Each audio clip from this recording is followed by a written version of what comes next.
আসসালামু আলাইকুম রহমতুল্লাহি ওবরকাতুহু। সম্মানিত দর্শক, আজকের যে কন্টেন্টটি বা ভিডিওর যে বিষয়বস্তু সেটি হলো ভারতের পররাষ্ট্রমন্ত্রী ডক্টর এস জয়শঙ্করের বাংলাদেশ সফর নিয়ে।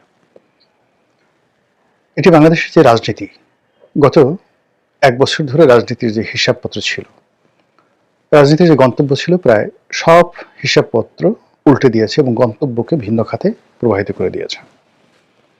যদিও তিনি একটি আনুষ্ঠানিকতা করার জন্য বাংলাদেশে এসেছেন, বেগম খালেদা জিয়ার মৃত্যু এবং তার যে জানাজা, সেই অনুষ্ঠানে যোগদান করার জন্য ভারত সরকারের পক্ষ থেকে একটি শোক বার্তা নিয়ে তিনি বাংলাদেশে এসেছেন এবং তিনি সরকারের কোনো কর্তা ব্যক্তির সঙ্গে সাক্ষাৎ না করে জনাব তারেক রহমান সাহেবের সঙ্গে সাক্ষাৎ করেছেন এবং সম্ভবত তাকে রিসিভ করার জন্য এবং তার সঙ্গে তারেক রহমান সাহেবের বৈঠকটি আনুষ্ঠানিক করার জন্য জাতীয় সংসদ ভবনের একটি বিশেষ কক্ষ খুলে দেওয়া হয়েছিল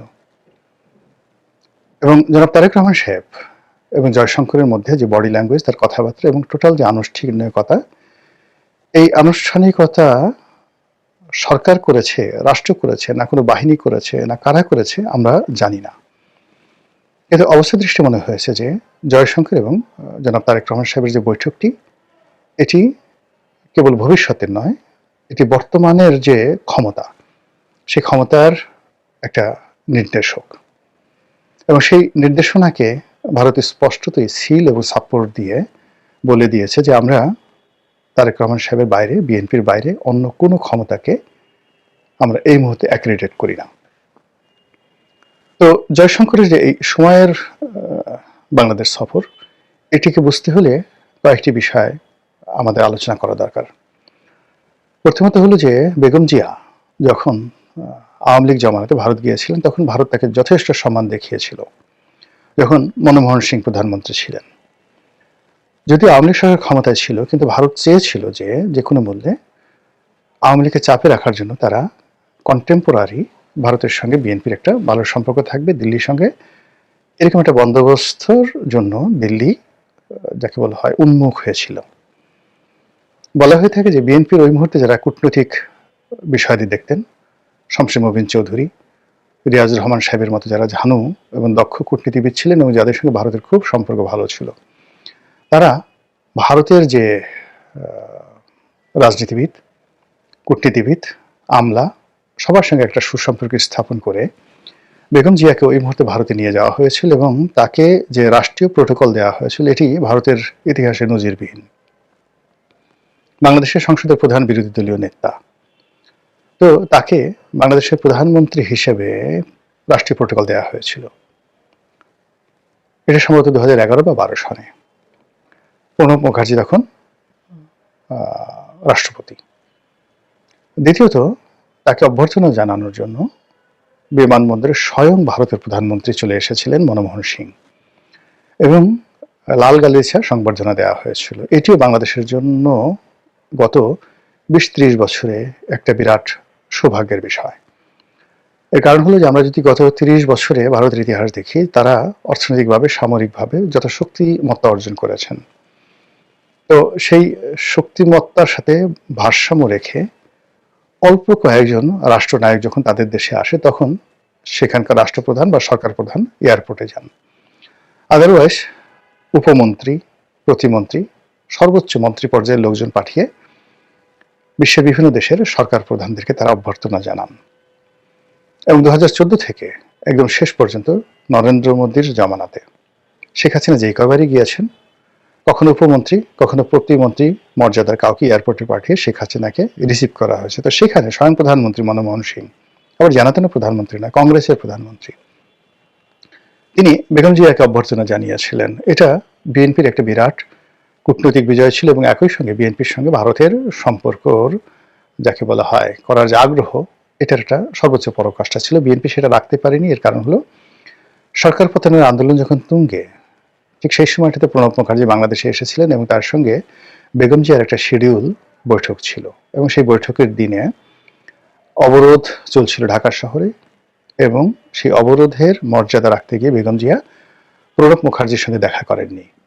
এটা ভারত রাষ্ট্র হিসেবে খুব অপমান বোধ করেছে এবং এরপর থেকে ভারত ক্রমশ বিএনপি থেকে দূরে চলে গেছে। বিএনপি প্রথম দিকে এটা পাত্তা দেয়নি, কিন্তু 2018 সনের পর বিএনপি যখন বুঝেছে যে না, ভারতের সঙ্গে তার সম্পর্ক রক্ষা করা দরকার, তখন বিভিন্ন চ্যানেলে বিএনপির একটা বিশেষজ্ঞ গ্রুপ বারবার ভারতে পাঠিয়ে তারা এই সম্পর্কটি পুনঃস্থাপন করার চেষ্টা করেছে, কিন্তু কোনো ফ্রুটফুল রেজাল্ট কিন্তু কখনো আসেনি। এমনকি তারা 2024 সনে, অর্থাৎ বিএনপি 2024 সনে যে নির্বাচিত হয়ে গেল, সেই নির্বাচনে ভারতের যে ইন্টারফারেন্স আশা করেছিল সেটা ভারত করেনি। অন্যদিকে বলেন, অন্যান্য এজেন্সি বলেন, যার সঙ্গে সাধারণত রাজনীতিবিদদের একটা ভালো সম্পর্ক থাকে, সেই অর্থে লন্ডনের তারেক রহমান সাহেবের সঙ্গে তাদের একটা সম্পর্ক প্রথম থেকেই ছিল, কিন্তু সেই সম্পর্কের ভিত্তিতে তারেক রহমান সাহেব ভারতকে বিশ্বাস করতে পারছিলেন না, আর ভারতও তারেক রহমান সাহেবকে বিশ্বাস করতে পারছিলেন না। ওদিকে ভারতের যে কর্তৃত্ব, এটাকে অস্বীকার করে চীনের সঙ্গে একটি সম্পর্ক স্থাপন করার জন্য যেভাবে বিএনপি চেষ্টা করেছিল, সেখানেও কিন্তু আসলে হালে পানি পাওয়া যায়নি। এর কারণ হলো যে আওয়ামী লীগ তারা যুগপৎভাবে ভারত এবং চীন এই দুটো শক্তিকে কবজায় রেখেছিল। অন্যদিকে তারা প্রাণান্ত চেষ্টা করেছিল আমেরিকার রিপাবলিকানদের সাথে, ডেমোক্র্যাটদের সাথে সম্পর্ক ছাপিয়ে রাষ্ট্র হিসেবে আমেরিকার সঙ্গে একটি সম্পর্ক স্থাপনের জন্য। তো জো বাইডেনের জমানাতে আওয়ামী লীগ যে সফলতা পেয়েছিল, কিন্তু ডোনাল্ড ট্রাম্পের আসার সঙ্গে সঙ্গে সেটি উল্টে যায়। আর এর আগে যখন ডোনাল্ড ট্রাম্প ক্ষমতায় ছিলেন আগের মেয়াদে, তখন নরেন্দ্র মোদীর সঙ্গে, বাংলাদেশের সঙ্গে আর ডোনাল্ড ট্রাম্পের সঙ্গে একটা ত্রিমাত্রিক সম্পর্ক গড়ে উঠেছিল এবং এটা ব্যক্তিগত পর্যায়ে ছিল। কিন্তু এইবারে যে ঘটনাটা হলো, সেটা হলো যে যুদ্ধ, পররাষ্ট্রনীতি এবং ডিপ স্টেট পলিসি নিয়ে আমেরিকা বলতে গেলে তাদের যে সিদ্ধান্ত ছিল জো বাইডেনের জমানাটাতে, সেটার একেবারে 180 ডিগ্রি অ্যাঙ্গেলে উল্টে গিয়ে ট্রাম্প সরকার এই কাজ করবে না, এই সিদ্ধান্ত নিয়েছে। ফলে কি হলো, বাংলাদেশের যে রাজনীতি, সেই রাজনীতির ব্যাপারে মার্কিন যে মদত ছিল, সেই মদতটা উঠে যায় এবং এখানে আবার একছত্রভাবে ভারতের আধিপত্য কায়েম হয়ে যায়। তো এরকম যখন ভারতের একছত্র আধিপত্য কায়েম হয়ে যায় এবং এখন যেভাবে মিস্টার ডোনাল্ড ট্রাম্প ভারতের চোখ দিয়ে বাংলাদেশকে দেখার চেষ্টা করছেন, আর এর আগে ডক্টর মোহাম্মদ ইউনূস সরকারের উপর যাকে বলা হয় আমেরিকান সরকারের যে সকল কর্তাব্যকে আস্থা রেখেছিলেন এবং তারা যে সকল বিষয়ে ডক্টর মোহাম্মদ ইউনূস সরকারের নিকট আশা করেছিলেন, তাদের মনে হয়েছে যে এটা সম্ভব নয়, এই সরকারকে দীর্ঘমেয়াদে টিকে রাখা সম্ভব নয়। আর এই সরকারের সাথে যদি কোনো বাণিজ্যিক চুক্তি দীর্ঘমেয়াদে করা হয়, কোনো রাজনৈতিক চুক্তি করা হয়, বিশেষ করে বার্মা অ্যাক্টটাকে বাস্তবায়ন করার জন্য তারা যে করিডরের কথাবার্তা বলছিল বা সেন্ট মার্টিনে যে সকল কথাবার্তা হচ্ছিল, এটা ডক্টর মোহাম্মদ ইউনূস সরকারের সঙ্গে তাদের করাটা ঠিক হবে না, এটা তারা বুঝে গেছে। ফলে আমেরিকা পিছু টান দেওয়ার সঙ্গে সঙ্গে সেই জায়গাটি ভারত দখল করে নিয়েছে। এরকম যখন অবস্থা, ঠিক সেই সময়টিতে ডক্টর মোহাম্মদ ইউনূস সরকার, জামাত, তারা সবাই কিন্তু প্রাণান্ত চেষ্টা করেছে ভারতের সঙ্গে একটি সুসম্পর্ক স্থাপন করার জন্য। জামাত যতই অস্বীকার করুক, যত কথাই বলুক না কেন, দেশে, দেশের বাইরে সব জায়গাতে জামাতের যারা শীর্ষ নেতৃবৃন্দ রয়েছেন, তাদের সঙ্গে ভারতের যে কূটনৈতিক পর্যায়ে একটা সমঝোতা হয়েছিল, কথাবার্তা হয়েছিল বা একটা আলোচনা চলছিল, তার একটি খবর রয়টার্সের সংবাদের মাধ্যমে ইতিমধ্যে আপনারা সবাই জেনেছেন।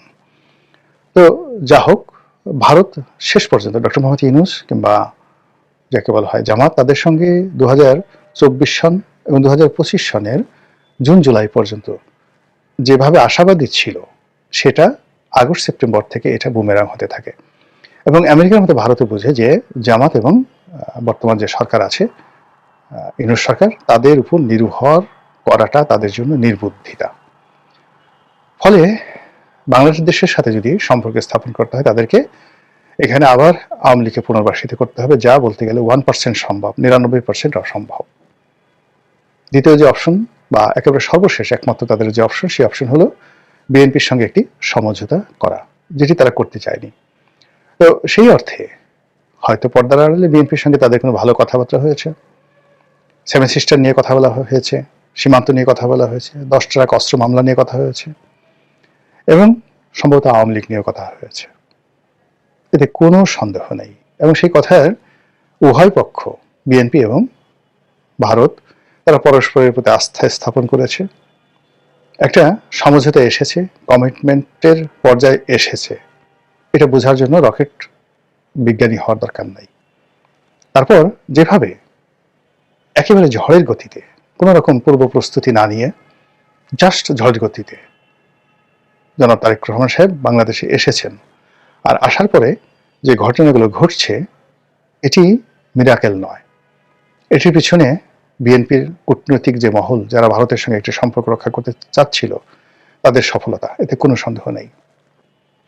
এবং তার প্রেক্ষিতে ডক্টর জয়শঙ্করের বাংলাদেশ আগমন এবং তারেক রহমান সাহেবের সঙ্গে যতটুকু বৈঠক হয়েছে আমরা দৃশ্যতে যেটা দেখেছি, আর তাদের মধ্যে কি কথা হয়েছে আমরা জানি না, কিন্তু যতটুকু আমরা বডি ল্যাঙ্গুয়েজ দেখেছি তাতে মনে হচ্ছে যে এই মুহূর্তে ভারত জয়শঙ্কর যে কোনো মূল্যে বাংলাদেশে একটি নির্বাচন চাচ্ছে, সেই নির্বাচনে বিএনপি জয়লাভ করে আসুক, তারেক রহমান সাহেব ক্ষমতা লাভ করুক এবং প্রধানমন্ত্রী হোক। এই ব্যাপারে বিএনপির এই যে বিজয়, সম্ভাব্য বিজয় সম্পর্কে ভারতের কোনো আপত্তি নাই, বরং তারা এটিকে স্বাগত জানাবে। বাকি পর্দার আড়ালে যেসব কথাবার্তা হয়েছে সেটা হয়তো আগামীতে আরো ওপেন সিক্রেট হয়ে যাবে।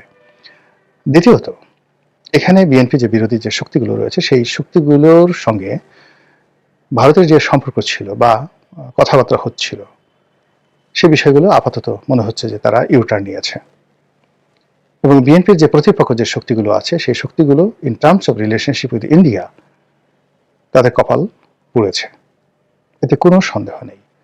এখন এই যে ভারতের সঙ্গে যে একটা সমঝোতা হলো বা হচ্ছে, সেটা বিএনপির সঙ্গে হচ্ছে, এতে রাগ ঢাকা করার কিছুই নেই। এটার পরিণতি কি হবে? এই পরিণতিতে কি সুন্দর একটি নির্বাচন হবে? অথবা ধরুন এই যে ভারত বিএনপিকে যেভাবে সাপোর্ট দিচ্ছে, এটা যদি ডক্টর মোহাম্মদ ইউনূস এবং জামাত তারা যদি এটাকে একটা প্রেস্টিজ ইস্যু হিসেবে নেয় এবং নির্বাচনের ঠিক এক সপ্তাহ আগে যদি তারা সবাই সদল বলে নির্বাচন থেকে সরে দাঁড়ায়, এখন তো নতুন করে শিডিউল ঘোষণা আর সম্ভব নয়, নতুন করে কোনো প্রার্থী পাওয়া যাবে না, রাজনীতির ময়দানে কোনো বিরোধী দল নেই, কেবলমাত্র বিএনপি, তার সঙ্গে সঙ্গে জামাতের যারা ঐক্যবদ্ধ গ্রুপ আছে, তারা যদি হঠাৎ করে দর কষাকষি করে যে আমাদেরকে জাতীয় সরকারে এই কটা পদ দিতে হবে, তাহলে আমরা নির্বাচনে আসবো, আদারওয়াইজ আমরা নির্বাচনে আসবো না। সেক্ষেত্রে কি হবে? নির্বাচনটি একতরফা হবে, 15 ফেব্রুয়ারির মতো হবে, 300 আসনে বিএনপি জয়লাভ করবে, জামাত তখন আওয়ামী লীগের সঙ্গে যোগদান করবে, অথবা জামাতের চাপের কাছে, সরকারের চাপের কাছে ডক্টর মোহাম্মদ ইউনূসকে রাষ্ট্রপতি বানাতে হবে, জামাতের আমিরকে উপপ্রধানমন্ত্রী করতে হবে এবং মন্ত্রী পরিষদের অর্ধেক সিট জামাতকে ছেড়ে দিতে হবে। এই সকল যদি শর্ত, জাতীয় সরকারের শর্ত বিএনপি অস্বীকার করে, তাহলে রাজনীতির ময়দান জামাতের যে শক্তিমত্তা রয়েছে তার সঙ্গে সঙ্গে আওয়ামী লীগ তো এখানে মানে পিন এবং পাঞ্চ এ দুটো করার জন্য তারা মুখিয়ে আছে। তাহলে কি হচ্ছে? আমরা যত কিছু ভালোই ভালোই কল্পনা করছি, যেভাবে ভারতকে সবকিছুর মানে দণ্ড এবং মুন্ডের অধিকর্তা মনে করছি, সেটি বাস্তবে বাস্তবায়িত নাও হতে পারে। মহান আল্লাহ আমাদের সবাইকে হেদায়েত দান করুন এবং হেফাজত করুন। আসসালামু আলাইকুম ওয়া রাহমাতুল্লাহি ওয়া বারাকাতুহু।